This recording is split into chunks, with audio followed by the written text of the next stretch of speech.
This is Dr. Bill Heigh with this week's Science Break. Today, we're talking about getting high. How does this work? And why? First, we must discuss cannabinoids, which is a 21-carbon molecule created by the cannabis plant. Conveniently, the human body has cannabinoid 1 and 2 receptors.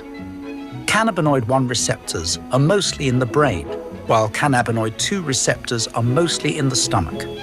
CBD is more known to hit cannabinoid 2 receptors, while THC is more known to hit cannabinoid 1 receptors, producing this psychoactive effect, or getting zooted.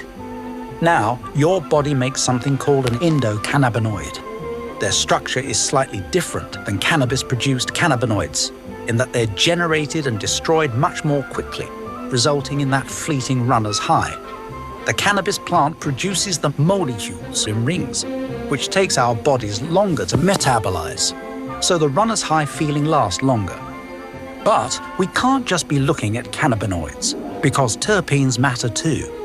Terpenes are naturally occurring chemical compounds, which evaporate into the air. This is the fragrance or the nose of the flower. Only weed can get people loving the smell of skunks. Anyway, back to terpenes. They do seem to have an entourage effect with cannabinoids. This basically means that the addition of terpenes can amplify the effect of cannabinoids. The entirety of the effect is greater than the sum of its contributing parts. Now, what does all this mean? Well, let's compare with the FDA model for pharmaceuticals. They want drugs that are highly specific to one target in the body and very potent. To use a music analogy, that is the equivalent of banging really hard on middle C and really loud. Cannabis is like playing a chord because different cannabinoids hit multiple receptors very lightly. This soft melody is why cannabis affects everyone slightly differently.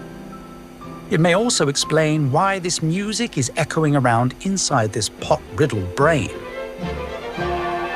This has been another Science Break with Dr. Heigh, helping you get high on knowledge.